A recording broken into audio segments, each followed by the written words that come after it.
बच्चों पार्टी, कैसे हैं आप सब? उम्मीद है आप सब बहुत अच्छे होंगे और मन लगा के खूब पढ़ाई भी कर रहे होंगे। तो आज आपकी कोमल मैम आपको कराएंगी क्लास 12th का चैप्टर नंबर 13। बस अब हमारा सिलेबस कंप्लीट होने ही वाला है, ये सेकेंड लास्ट चैप्टर है, इसके बाद सिर्फ एक चैप्टर कंप्लीट करना है हम लोगों ने, सेमीकंडक्टर।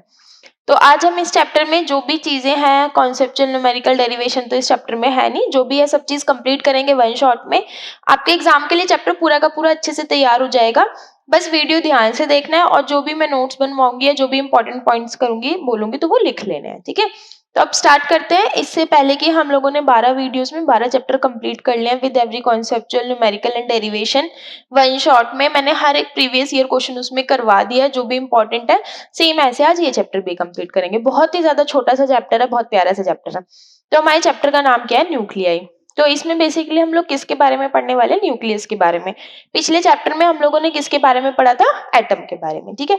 तो सबसे पहले देखेंगे कि न्यूक्लियस क्या होता है और किस किस चीज से बना होता है। अच्छा देखो, तो सबसे पहले कि हमारा जो न्यूक्लियस है उसके अंदर क्या होता है बेटा? न्यूक्लियस के अंदर होते हैं न्यूट्रॉन्स और प्रोटॉन्स, ठीक है। अब क्वेश्चन आते हैं कि मैम न्यूट्रॉन्स क्या होते हैं?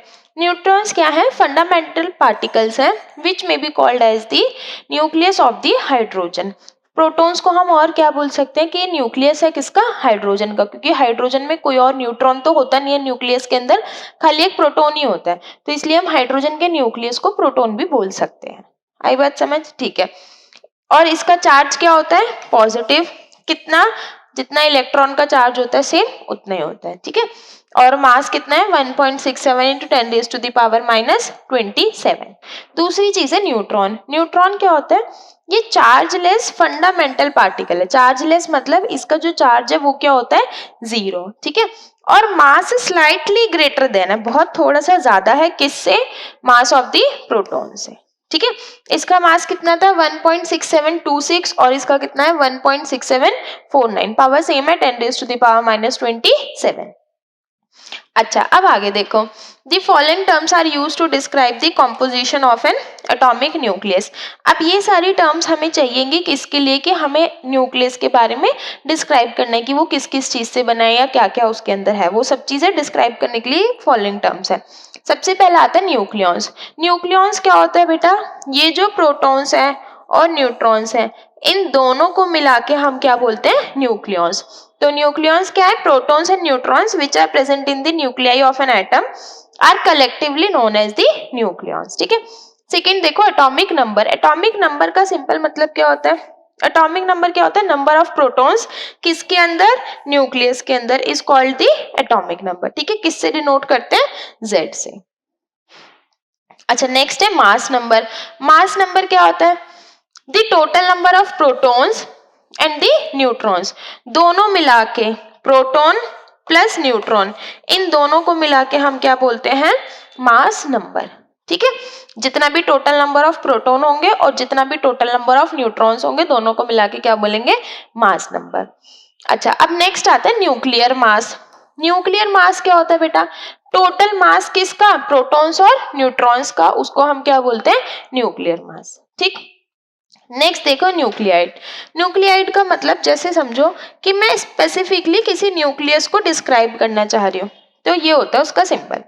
तो यहाँ पे X क्या होगा? जो भी एलिमेंट है वो। A क्या होगा? जो भी उसका नंबर ऑफ प्रोटॉन्स है, मास नंबर है। और Z क्या होगा? उसका एटॉमिक नंबर। आई बात समझ? A क्या होता है? Mass number. Z क्या होता है? Atomic number. और X का मतलब क्या है? जो भी उसका सिंबल होगा, ठीक है।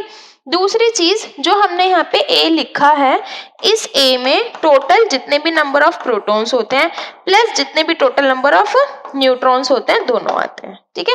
तो कहने का मतलब ऊपर जो A लिखा है उसमें number of protons plus number of neutrons है और जो नीचे Z लिखा है इसमें सिर्फ और सिर्फ नंबर ऑफ प्रोटॉन्स है, ठीक। चलो आगे करें। अच्छा अब आगे देखो आइसोटोप्स क्या होते हैं। आइसो मतलब समझो कि सेम, ठीक है। अब टोप्स का मतलब क्या है? कि ऐसे न्यूक्लियाई जिनमें क्या हो? सेम नंबर ऑफ प्रोटॉन्स हो, उन्हें हम क्या बोलते हैं? Isotopes. Having the same number of protons, या फिर अगर सेम नंबर ऑफ प्रोटॉन्स होंगे तो सेम क्या होगा? एटॉमिक नंबर भी होगा, क्योंकि एटॉमिक नंबर उतना ही होता है जितने की नंबर ऑफ प्रोटॉन्स होते हैं। तो atoms of an element which have the same atomic number but different mass number, atomic number same होगा लेकिन मास नंबर क्या होगा, डिफरेंट होगा, तो इनको हम क्या बोलते हैं, आइसोटोप्स। ठीक है, इसके क्या क्या एग्जाम्पल हैं, फॉर एग्जाम्पल देखो हाइड्रोजन है, हाइड्रोजन के 3 आइसोटोप्स हैं, कौन कौन से, एक होता है प्रोटियम और दूसरा क्या होता है ड्यूटेरियम और तीसरा क्या है ट्रिटियम। ठीक है, चलो नेक्स्ट देखो आइसोबार्स। आइसोबार्स का मतलब क्या है, जिनका कि सेम मास नंबर होगा लेकिन डिफरेंट एटॉमिक नंबर होगा। ठीक है, same mass number but different atomic number. देखो कैसे, यहाँ पे इन दोनों का मास नंबर क्या है 3 दोनों का सेम लेकिन एटॉमिक नंबर डिफरेंट। सेम ऐसे यहाँ पे इन दोनों का मास नंबर 37 सेम लेकिन इनका एटॉमिक नंबर डिफरेंट। ठीक है, चलो नेक्स्ट देखो आइसोटोन्स। आइसोटोन्स का मतलब क्या होता है, the nuclei which have the same number of neutrons are called the isotones. For example देखो इन दोनों में अगर हम सॉल्व करेंगे तो नंबर ऑफ न्यूट्रॉन्स कैसे निकालेंगे, 37 माइनस 17 ना, तो ऊपर कितना आ जाएगा 20 और नीचे कितना है 39 माइनस 19, दूसरे वाले का कितना आ गया 20। तो कहने का मतलब दोनों के लिए नंबर ऑफ न्यूट्रॉन्स क्या है सेम। ठीक है, नेक्स्ट देखो आइसोमर्स। आइसोमर्स का मतलब क्या होता है, विच have the same atomic number and same mass number, उनको हम क्या बोलते हैं आइसोमर्स, लेकिन किसमें डिफर करेंगे, differ in the energy states. ठीक है, इसके एग्जाम्पल क्या क्या है बेटा, देखो एक न्यूक्लियस जो कि ग्राउंड स्टेट में है और दूसरा का दूसरा सेम आइडेंटिकल न्यूक्लियस जो कि किस में, एक्साइटेड स्टेट में, इनको हम क्या बोलते हैं आइसोमर्स। ठीक है, अच्छा अब नेक्स्ट देखो एटॉमिक मास। ये तो सिंपल मैंने लिखा है कि मास ऑफ इलेक्ट्रॉन कितना होता है, मास ऑफ प्रोटॉन कितना होता है, मास ऑफ न्यूट्रॉन कितना होता है, ये हमने एएमयू में लिखा है, ये इनकी दोनों यूनिट्स में मैंने लिख दिया, एएमयू में केजी में, ये भी एएमयू केजी, एएमयू केजी। ठीक है, और वन एटॉमिक मास यूनिट कैसे डिफाइन होती है, is defined as the 1/12 of the actual mass of the carbon atom. ठीक है, 1 एएमयू जो लिखा है ना यहाँ पे, ये एएमयू ये किसको कैसे डिफाइन करते हैं, 1/12 किसका, कार्बन एटम का जो भी मास होगा। ठीक है, अच्छा देखो आगे, अब मैंने यहाँ पे कुछ वैल्यूज लिखी है, ये हमें न्यूमेरिकल में हेल्प करेंगे, है ना। 1 इलेक्ट्रॉन वोल्ट की वैल्यू पहले पढ़ी हुई है हमने, कितनी है 1.602 इंटू 10⁻⁻19 जूल। ठीक है, फिर अगला है 1 मिलियन इलेक्ट्रॉन वोल्ट या फिर 1 मेगा इलेक्ट्रॉन वोल्ट, इसकी वैल्यू कितनी है 10⁻6 इलेक्ट्रॉन वोल्ट, तो 10⁻6 इसके साथ मल्टीप्लाई करेंगे आ जाएगा 1.602 इंटू 10⁻⁻3। ठीक है, अच्छा अब हमने एएमयू को मेगा इलेक्ट्रॉन वोल्ट में कन्वर्ट करना है, तो ये कितना हो जाएगा 931 mega electron volt is equals to 1 AMU. ठीक है, चलो अब आगे करते हैं।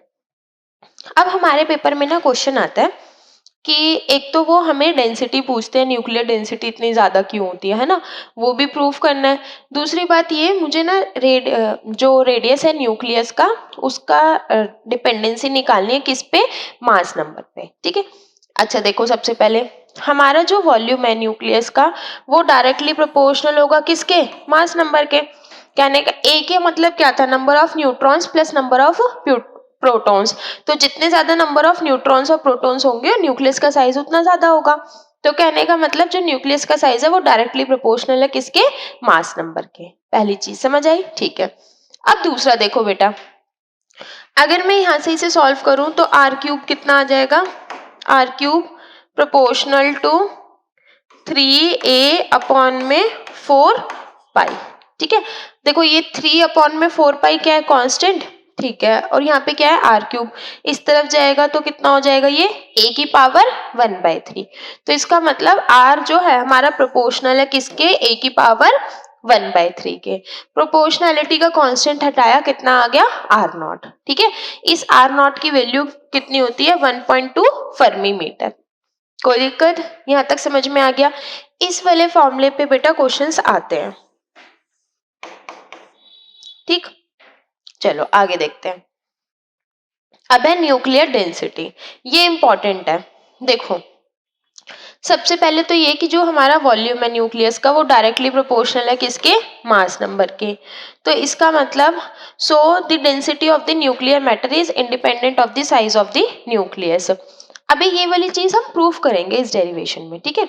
अभी बस इतना समझ लो कि हमारा जो मास होता है, ये वॉल्यूम होता है 4/3 पाई आर क्यूब, डायरेक्टली प्रोपोर्शनल है किसके, मास नंबर के। ये जो पीछे समझाया था ये मैंने वही है, ठीक। चलो अब देखो कि ना हमारा जो एक न्यूक्लियॉन है उसका मास हम मान लेते हैं m, ठीक है। और जो हमारे टोटल नंबर ऑफ न्यूक्लियॉन है, कहने का मतलब number of proton plus number of neutron, दोनों का जो तुमने ऐड करा है वो कितना होता है, a मास नंबर के बराबर। इसका मतलब जो टोटल मास है न्यूक्लियस का वो कितना आ जाएगा, m इंटू a। ये समझ आया। m क्या है बेटा, m है मास ऑफ द न्यूक्लियॉन, ये लिखा, m is the average mass of a nucleon. कोई दिक्कत इतने में, ठीक है। अब वॉल्यूम देखो, वॉल्यूम कितना होता है 4/3 पाई आर क्यूब, ठीक है। आर की वैल्यू अभी पीछे निकाली थी, आर कितना था, are not a raise to the power 1/3। यहाँ तक समझ में आ गया, ठीक है। देखो इसका होल क्यूब करेंगे तो आर नॉट क्यूब आ जाएगा और ये कितना आ जाएगा, a की पावर 1। तो हमारा वॉल्यूम कितना आ गया 4/3 पाई आर नॉट क्यूब a। हमें निकालनी क्या है, डेंसिटी। डेंसिटी क्या होती है, मास बाय वॉल्यूम। तो mass of nucleus divided by volume of nucleus, ठीक है। मास ऑफ न्यूक्लियस कितना था अभी पीछे देखो, m इंटू a, ठीक है। और वॉल्यूम ऑफ न्यूक्लियस कितना था 4/3 पाई आर नॉट क्यूब a से a कैंसिल। देखो ये वाली जो चीज है इसमें कहीं पे भी क्या है, मास नंबर नहीं है। कहने का मतलब हमारी जो डेंसिटी है वो क्या है, independent of the mass number. आई बात समझ, ये ही हमें प्रूव करना था यहाँ पे। और हमारी डेंसिटी आ कितनी रही है बेटा, ये सारी वैल्यूज पुट करके 10 रेज टू द पावर 17, जो कि बहुत ही ज्यादा है। देखो न्यूक्लियस का साइज तो जरा सा होता है ना, और इसकी डेंसिटी क्या है, बहुत ज्यादा। इसका मतलब ये जो है बहुत ज्यादा हाईली कंसंट्रेटेड होता है। कोई दिक्कत समझ में आया, ठीक है। आगे करें, देखो यही लिखा था ना, the nuclear density of a nuclear matter is independent of the size of the nucleus. और ये इंडिपेंडेंट भी आई है, इसमें सारी की सारी चीजें क्या है, कांस्टेंट है, ठीक है। चलो आगे करें। अब नेक्स्ट है न्यूक्लियर फोर्स। हमारे एग्जाम में कई बार आ जाता है कि न्यूक्लियर फोर्सेस की प्रॉपर्टीज बता दो, क्या क्या प्रॉपर्टीज है, और न्यूक्लियर फोर्स क्या होता है वो बता दो, ठीक है।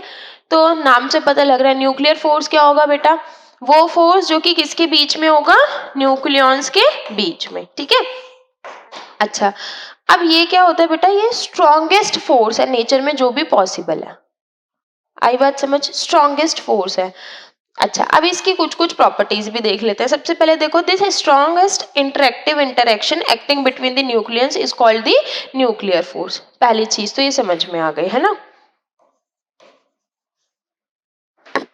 अच्छा second, nuclear force is a strong attractive force that binds the proton and the neutrons together inside a tiny nucleus. हमारा जो न्यूक्लियस का इतना छोटा सा साइज है उसमें जो न्यूक्लियॉन्स को एक साथ बांध के रखता है उस फोर्स को क्या बोलते हैं, न्यूक्लियर फोर्स। आया समझ, ठीक है। अब इसकी प्रॉपर्टीज देखते हैं बेटा। सबसे पहले क्या है, स्ट्रॉन्गेस्ट इंटरेक्शन, सबसे ज्यादा स्ट्रॉन्ग फोर्स है ये नेचर का, ठीक। चलो आगे करें। दूसरा क्या है, शॉर्ट रेंज फोर्स। इसकी जो रेंज है ना वो शॉर्ट है, मतलब बहुत ज्यादा डिस्टेंसेस तक ये नहीं लगता है, छोटे डिस्टेंसेस तक ही लगता है। तो अनलाइक द ग्रेविटेशनल और the electrostatic force, nuclear force is a short range force. जैसे ग्रेविटेशनल फोर्स की रेंज क्या है, ज्यादा, इलेक्ट्रोस्टैटिक फोर्स की रेंज भी ज्यादा है, लेकिन न्यूक्लियर फोर्स की जो रेंज है वो क्या है, बहुत कम, ठीक। आगे देखो, वेरिएशन विद द डिस्टेंस। बेटे ये ग्राफ बहुत इंपॉर्टेंट है, ये बहुत बार आ चुका है ग्राफ। देखो एक चीज ध्यान रखना, ये मैंने ओरिजिन यहाँ पे बनाया है और ये नेगेटिव में जा रहा है ग्राफ। कहने का मतलब अगर आप ओरिजिन के नीचे बनाओगे तो कुछ ऐसे करके बनेगा, ठीक है। देखो ये मैंने यहाँ पे ओरिजिन बना दिया है ना 0, तो इसका मतलब ये नेगेटिव में जा रहा है। अच्छा अब इसका मतलब क्या है, देखो कुछ डिस्टेंस तक, ये वाला जो डिस्टेंस है ना ये अप्रोक्सीमेटली 0.8 होता है। तो 0.8 से पहले पहले तक ये कैसा शो कर रहा है, पॉजिटिव रिपल्शन शो कर रहा है, और उस डिस्टेंस के बाद कैसा शो कर रहा है, नेगेटिव। इसका मतलब कि पोटेंशियल एनर्जी क्या है, नेगेटिव। तो पोटेंशियल एनर्जी नेगेटिव का मतलब होता है अट्रैक्शन, पोटेंशियल एनर्जी पॉजिटिव का मतलब होता है रिपल्शन। ठीक है, कोई दिक्कत है इतने में? करें आगे, चलो। ये इंपॉर्टेंट ग्राफ है बहुत।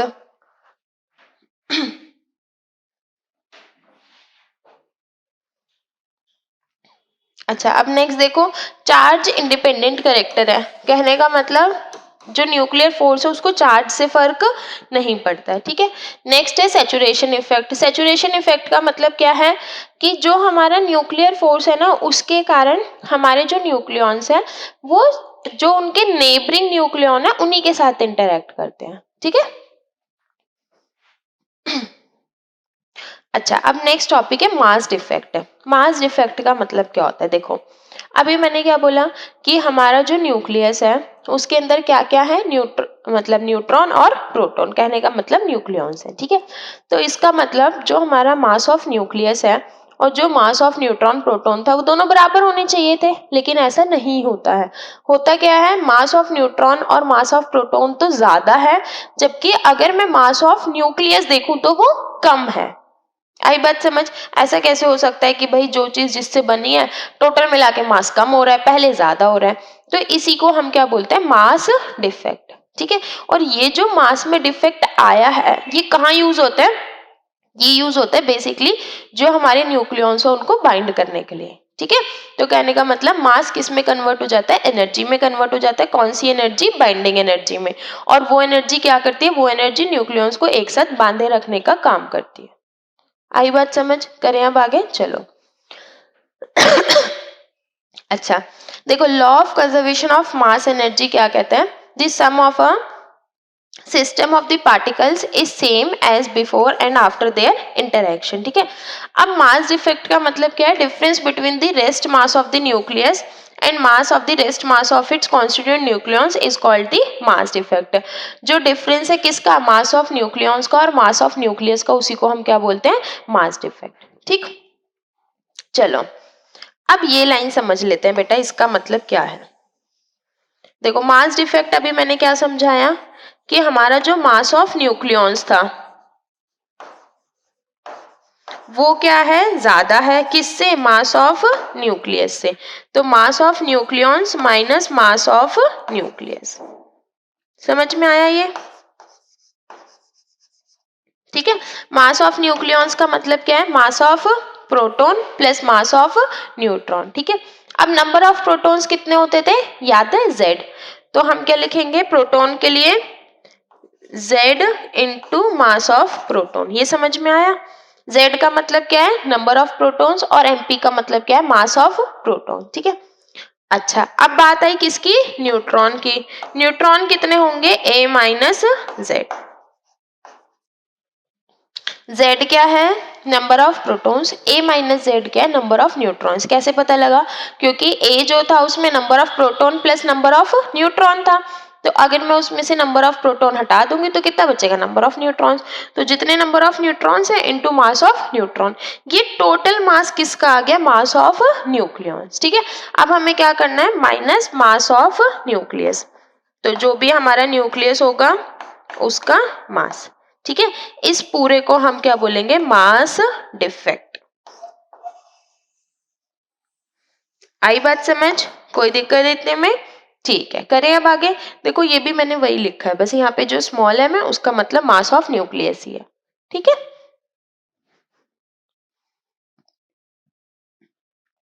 अच्छा, अब बाइंडिंग एनर्जी क्या होती है, बाइंडिंग एनर्जी भी मैंने समझाया तो वो तो समझ आ गया ना। ठीक है, आगे देखो, the binding energy of a nucleus may be defined as the energy required to break up a nucleus into its constituent protons and the neutrons and to separate them to such a large distance that they may not interact with the each other। कहने का मतलब binding energy कौन सी energy है, वो energy जो कि हमें देनी पड़ेगी न्यूक्लियस को, ताकि उसको उसके कॉन्स्टिट्यूएंट्स जितने भी हैं न्यूक्लियॉन्स उनमें अलग अलग सेपरेट कर सके और वो दोबारा इंटरेक्ट ना करे। वो किसके बराबर होगी बेटा, वो होगी उसी के बराबर जो हमारे मास डिफेक्ट के कारण एनर्जी आएगी। आया समझ? करें अब आगे, ठीक है, चलो। Binding energy may also be defined as the surplus energy which the nucleons give by the virtue of their attraction when they become bound together to form a nucleus. ठीक है, दोनों का मतलब समझ में आ गया। चलो आगे करें। अब हम लोगों ने करना है बाइंडिंग एनर्जी कर्व। इसमें एक चीज रह गई है, बाइंडिंग एनर्जी किसके बराबर होगी, डेल्टा एम और साथ में सी स्क्वायर। ठीक है, डेल्टा एम क्या है, मास डिफेक्ट, अभी जो पीछे निकाला था वही। चलो आगे करें। अब नेक्स्ट है बाइंडिंग एनर्जी कर्व। ये बहुत इंपॉर्टेंट ग्राफ है। ठीक है, देखो बाइंडिंग एनर्जी कर्व में बेसिकली क्या दिखाते हैं, the value of binding energy per nucleon of a nucleus gives the measure of the stability of that nucleus. Greater is the binding energy per nucleon, more is the stable nucleus. कहने का मतलब binding energy per nucleon का हम graph बनाएंगे। ठीक है, graph हमें क्या शो करता है, जिसकी जितनी ज्यादा बाइंडिंग एनर्जी पर न्यूक्लियन होगी वो न्यूक्लियाई उतना ज्यादा स्टेबल होगा। ठीक है, चलो अब ग्राफ में दिखा देती हूँ। देखो इस ग्राफ में क्या है ना बेटा, बेसिकली हमारे पास ये वाली पीक्स हैं। देखो ये पीक्स नजर आ रही हैं, ये तो ये जो पीक्स है ये किस किस के लिए है, देखो ध्यान से, हीलियम के लिए, कार्बन के लिए और ऑक्सीजन के लिए। ये हीलियम, कार्बन, ऑक्सीजन, इनमें ऐसा क्या है, क्योंकि बेटा ये इवन न्यूक्लियाई है। इवन न्यूक्लियाई का मतलब क्या होता है, जिनके पास इवन नंबर ऑफ प्रोटॉन्स होंगे और इवन नंबर ऑफ न्यूट्रॉन्स होंगे। तो जिन न्यूक्लियाइज के पास इवन प्रोटॉन इवन न्यूट्रॉन होते हैं वो ज्यादा स्टेबल होते हैं। ठीक है, अच्छा अब इसी के कंपैरिजन में देखो यहाँ पे लिथियम है, ये नाइट्रोजन, ये तो इन तीनों में क्या होगा, इन तीनों में ऑड ऑड न्यूक्लियाई हैं। इसीलिए यहाँ पे ये ग्राफ स्ट्रेट ना होके इतना पीक शो कर रहा है, क्योंकि ये बहुत ज्यादा स्टेबल है, फिर ये बहुत कम स्टेबल है। क्योंकि लिथियम में क्या होता है, 3 प्रोटॉन 3 न्यूट्रॉन, जिसके मतलब क्या है कि ऑड नंबर ऑफ प्रोटॉन्स है, ऑड नंबर ऑफ न्यूट्रॉन्स है, तो ये इसे अनस्टेबल बना देते हैं। ठीक है, चलो आगे देखते हैं। फिर उसके बाद हमारी बाइंडिंग एनर्जी बढ़ रही है। देखो हमारे पास सबसे ज्यादा बाइंडिंग एनर्जी किसके लिए है, आयरन के लिए। कहने का मतलब ये सबसे ज्यादा स्टेबल न्यूक्लियाई है। अब इसके बाद क्या है, धीरे धीरे बाइंडिंग एनर्जी कम होती जा रही है और यहाँ पे क्या है, बाइंडिंग एनर्जी सबसे ज्यादा। ठीक है, हमने ग्राफ किसका बनाया है, बाइंडिंग एनर्जी पर न्यूक्लियन। आई बात समझ, कोई दिक्कत, किसके साथ बनाया बेटा, with the mass number A, कोई दिक्कत। चलो अब मैंने इसकी ये थ्योरी लिखी है, ये एक बार देख लेते हैं। देखो except for this some nuclides this the value of binding energy per nucleon lie on a smooth curve, है ना। इनके अलावा बाकी सबकी जो बाइंडिंग एनर्जी है वो स्मूथ कर्व पे लाई करती है। और ये ऐसा क्यों शो कर रहे हैं वो भी मैंने बता दिया, क्योंकि ये जो है हमारे इवन न्यूक्लियाई है, इवन प्रोटॉन इवन न्यूट्रॉन।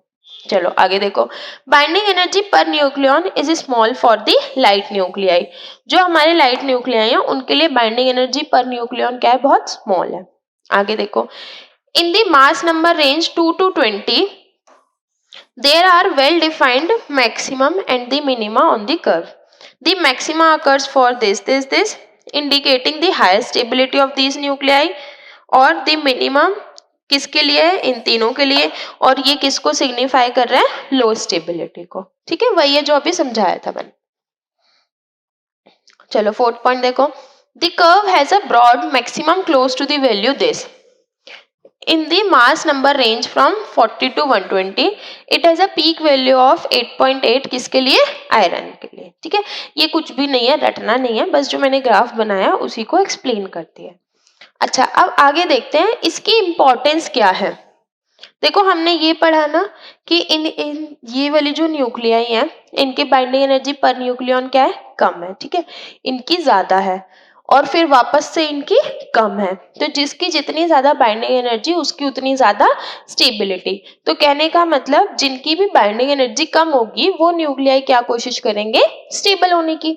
और स्टेबल कैसे होंगे, कि उनकी binding energy per nucleon increase हो जाए। ठीक है, अब उसी के बेसिस पे हमारे पास ये दो फिनोमिनाज है। सबसे पहला क्या है, न्यूक्लियर फिजन। न्यूक्लियर फिजन का मतलब क्या है, binding energy per nucleon is smaller for the heavy nuclei. ठीक है, बाइंडिंग एनर्जी पर न्यूक्लियन जो हैवी न्यूक्लियाई है उनकी कम है। ठीक है, किससे, then the middle ones, that is the heavier nuclei are less stable. When a heavier nuclei splits into the lighter nuclei the binding energy changes from about, देखो कहने का मतलब, फिजन का मतलब क्या है, जो हमारी ये वाली न्यूक्लियाइज थी ये इनके पास बाइंडिंग एनर्जी पर न्यूक्लियन क्या है, कम, ठीक है। तो ये कम इनकी बाइंडिंग एनर्जी है, तो ये बाइंडिंग एनर्जी बढ़ाने के लिए क्या करेंगे, अपने आप को स्प्लिट कर लेंगे, ठीक है, ताकि ये इस वाली रेंज में आ जाए, और इस रेंज में आने से क्या होगा, इनकी बाइंडिंग एनर्जी बढ़ जाएगी, ठीक है। सेम ऐसे जो इधर वाले न्यूक्लियाइज होंगे ये भी लेस स्टेबल है, ये क्या करेंगे, एक दूसरे के साथ फ्यूज करेंगे, कहने का मतलब एक दूसरे के साथ फ्यूज करके क्या होगा, अब इनकी बाइंडिंग एनर्जी बढ़ जाएगी। तो जो ये वाले पार्टिकल्स, ये वाली न्यूक्लियाई स्प्लिट हो रहे हैं और बाइंडिंग एनर्जी बढ़ा रहे हैं, इसको बोलते हैं न्यूक्लियर फिजन। और जो ये वाले पार्टिकल्स अपनी बाइंडिंग एनर्जी ये फ्यूज कर रहे हैं एक दूसरे के साथ ताकि इनकी बाइंडिंग एनर्जी बढ़ जाए, इसको बोलते हैं न्यूक्लियर फ्यूजन। आई बात समझ, करें आगे, चलो।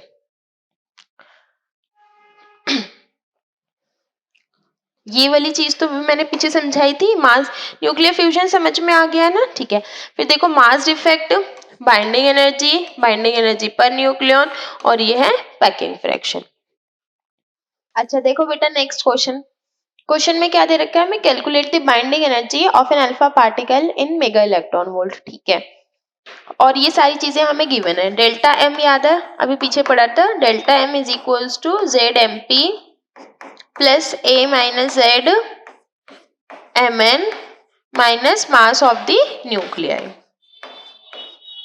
ठीक है। सबकी वैल्यूज पुट कर दो, जेड कितना है इसका 2, और मास ऑफ प्रोटॉन कितना है 1.007825 प्लस ए माइनस जेड, मतलब मास ऑफ न्यूट्रॉन हमने मल्टीप्लाई करना है ए माइनस जेड से, ठीक है। ए माइनस जेड कितना होगा 4 माइनस 2 2, तो ये हो जाएगा 2 इंटू 1.008665, ठीक है, minus mass of the helium nuclei, इसको माइनस कर दो, कितना आ जाएगा ये 4.002800, ठीक है। कितना आ गया है हमारा डेल्टा एम, और हमें क्या निकालनी है, बाइंडिंग एनर्जी कितनी होगी, डेल्टा एम को मल्टीप्लाई कर दूं किससे 931 मेगा इलेक्ट्रॉन वोल्ट। कर लोगे आप सॉल्व, करें आगे, चलो। नेक्स्ट क्वेश्चन देखते हैं क्या बोला है, a heavy nucleus P of mass number 240 and binding energy 7.6 mega electron volt, ठीक है। पी स्प्लिट हो रहा है दो पार्ट्स में, क्या, क्यू एंड आर, ठीक है। और पी का मास नंबर हमें गिवन है, सारी चीजें गिवन है, हमें क्या निकालनी है, एनर्जी रिलीज्ड। एनर्जी रिलीज्ड कितनी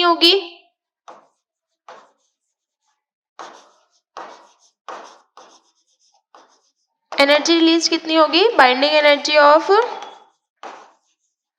product minus binding energy of reactants,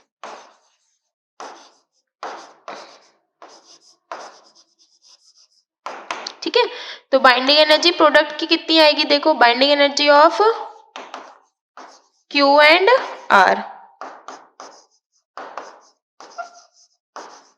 minus binding energy of P, ठीक है। बाइंडिंग एनर्जी ऑफ क्यू कितनी होगी, देखो binding energy per nucleon Q की कितनी दे रखी है हमें 8.5, ठीक है। बाइंडिंग एनर्जी पर न्यूक्लियन किसकी, क्यू की कितनी दे रखी है 8.5, तो बाइंडिंग एनर्जी कितनी आ जाएगी 8.5 इंटू ए, और ए की वैल्यू कितनी दे रखी है 110, तो कितना आ जाएगा 110 इंटू 8.5 प्लस इसकी कितनी है 130 इंटू 8.5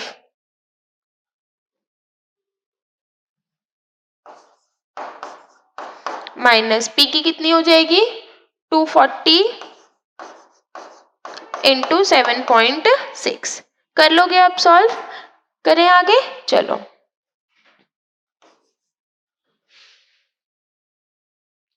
अच्छा नेक्स्ट है nuclear stability and the instability. देखो ये ना NZ ग्राफ है, मतलब कि नंबर ऑफ न्यूट्रॉन्स और नंबर ऑफ प्रोटॉन्स का ग्राफ है। देखो इनिशियली क्या होता है, जब लाइट न्यूक्लियाई है ना, तो नंबर ऑफ न्यूट्रॉन्स और नंबर ऑफ प्रोटॉन्स क्या होते हैं, इक्वल होते हैं, है ना। लेकिन जैसे जैसे न्यूक्लियस का साइज बढ़ेगा वैसे वैसे नंबर ऑफ प्रोटॉन्स और न्यूट्रॉन्स क्या होंगे, इंक्रीज होंगे। अच्छा अब देखो नंबर ऑफ प्रोटॉन्स बढ़ेंगे अगर, तो इसका मतलब क्या होगा, उनके बीच में फोर्स ऑफ रिपल्शन भी बढ़ेगा। क्यों, क्योंकि नंबर ऑफ प्रोटॉन्स बढ़ रहे हैं, प्रोटॉन्स के पास क्या होता है पॉजिटिव चार्ज इंक्रीज होगा, तो नंबर ऑफ प्रोटॉन्स भी क्या होंगे, इंक्रीज होंगे, है ना। तो इसका मतलब फोर्स ऑफ रिपल्शन भी इंक्रीज हो रहा है। तो उस रिपल्शन को ओवरकम करने के लिए, क्योंकि अगर रिपल्शन का फोर्स इंक्रीज होगा तो न्यूक्लियाई क्या हो जाएगा, अनस्टेबल हो जाएगा, तो उसको ओवरकम करने के लिए क्या करना होता है, नंबर ऑफ न्यूट्रॉन्स इंक्रीज हो जाते हैं। ठीक है, तो ये ग्राफ एक्चुअली में ये वाला बनना चाहिए था, लेकिन ग्राफ कौन सा बनता है, ये वाला। इसका मतलब क्या है कि नंबर ऑफ न्यूट्रॉन्स क्या है, स्लाइटली ग्रेटर देन किससे, नंबर ऑफ प्रोटॉन्स से। ठीक है, चलो नेक्स्ट क्वेश्चन देखें हम। ये मैंने इसी की थ्योरी लिख दी है बेटा। अच्छा, next question, a nuclei with the mass number this, binding energy this, breaks into the two fragments. अच्छा, ये सेम पीछे वाला ही क्वेश्चन आ गया है ना, तो हमें क्या निकालनी है, एनर्जी रिलीज्ड। एनर्जी रिलीज्ड कितनी होगी, energy released is equals to binding energy of product minus binding energy of reactants. ठीक है,